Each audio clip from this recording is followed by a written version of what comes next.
Hello, আসসালামু আলাইকুম। আশা করছি সকলে ভালো আছেন। আমিও আলহামদুলিল্লাহ ভালো আছি। আজকে আমি নতুন আরও একটি ভিডিও নিয়ে আপনাদের মাঝে চলে আসলাম।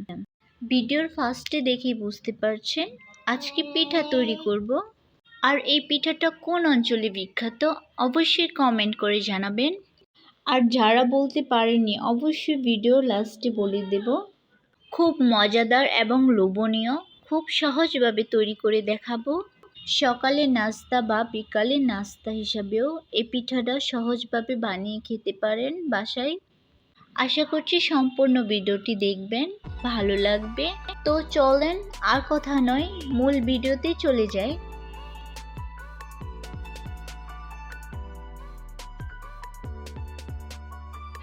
এখানে পিঠা তৈরি করার জন্য পরিমাণ মতো চালের গুঁড়া নিয়েছি, দিয়ে দিচ্ছি পরিমাণ মতো পানি। চাইলে আপনারা কুসুম গরম অ্যাড করতে পারেন বা ঠান্ডাও অ্যাড করতে পারেন। আমি এখানে কুসুম গরম দিচ্ছি। ভালো করে মিশিয়ে তারপর আমি হাত দিয়ে এটাকে মাখিয়ে নেব। অল্প উপকরণ দিয়ে এই পিঠাটা সহজভাবে তৈরি করে ফেলতে পারেন।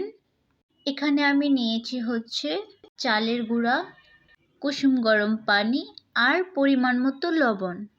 এখন ভালো করে মথে নিয়েছি। আর স্টেপ বাই স্টেপ আপনারা ফলো করলে অবশ্যই তৈরি করে ফেলতে পারেন পিঠাটি। আমি কিন্তু হাতের সাহায্যে খুব সুন্দরভাবে পিঠাগুলো বানিয়ে নিয়েছি এক এক করে।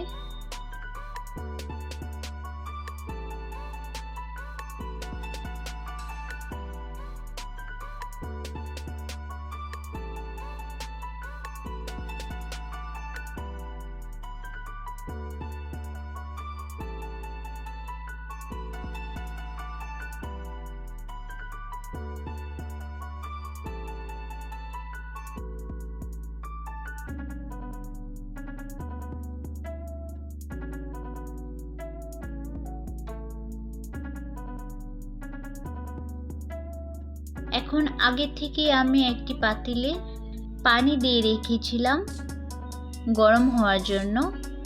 এখন সবগুলো পিঠা চালনির সাহায্যে আমি পাতিলের উপরে দিয়ে দেব সিদ্ধ হওয়ার জন্য।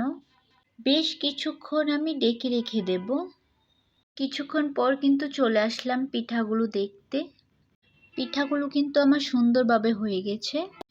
এখন এখানে আমি একটি বেগুন নিয়ে নিয়েছি। ভর্তা তৈরি করব, তার জন্য এখানে আমি চুলার সাহায্যে বেগুনটাকে পুড়িয়ে নিচ্ছি। কিছুক্ষণ পর পর বেগুনটাকে কিন্তু আমি উল্টিয়ে দেব সিদ্ধ হওয়ার জন্য।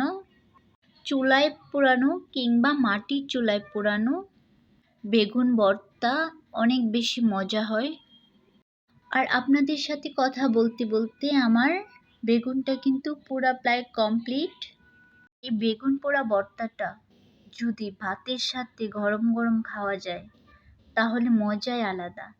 আর সেটা যদি হয় শীতকালে তাহলে তো কোনো কথাই নেই। বেগুনটাকে কিন্তু আমি এখন নামিয়ে নিব।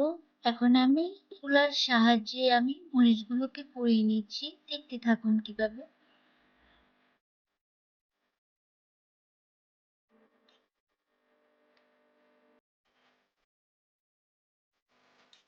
এখানে আমি আগে থেকে পেঁয়াজ এবং ধনিয়া পাতা কেটে নিয়েছি। আর সাথে আছে শুকনা মরিচ। শুকনা মরিচগুলো হাতের সাহায্যে ভালো করে ম্যাশ করে নিচ্ছি।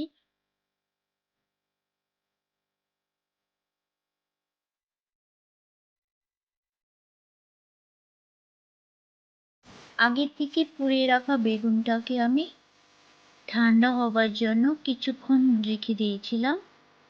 এখন উপরের স্কিনগুলো আমি ভালো করে ছাড়িয়ে নিচ্ছি। আর চুলায় পোড়ানো বেগুন আর শুকনা মরিচ ভাজা, সাথে আবার ধনিয়া পাতা, মজাই আলাদা ভর্তার।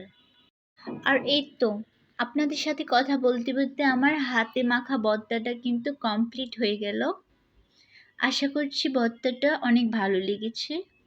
আর সাথে সরিষার তেল হবে না তা কখনো হয়? অবশ্যই সরিষার তেলটা অ্যাড করে দিয়েছি। এই তো আজকের রেসিপি হাত দিয়ে মাখা বেগুন ভর্তা, হাতে তৈরি করা মেরা পিঠা। অবশ্যই বলে যাবেন এই পিঠাটাকে কে কোন অঞ্চলে কি নামে ডাকেন। এই পিঠাটা কিন্তু ময়মনসিংহ অঞ্চলের বিখ্যাত পিঠা। সত্যিই কিন্তু সহজ উপায়ে মজাদার পিঠা রেসিপি। চাইলে আপনারাও বানিয়ে নিতে পারেন। আশা করছি আজকের ভিডিওটি ভালো লাগলো। ভালো লাগলে অবশ্যই লাইক, কমেন্ট, শেয়ার এবং সাবস্ক্রাইব করে যাবেন। ইনশাআল্লাহ নতুন কোনো ভিডিও নিয়ে আপনাদের মাঝে আবার চলে আসব। সেই পর্যন্ত ভালো থাকেন, সুস্থ থাকেন। আল্লাহ হাফেজ।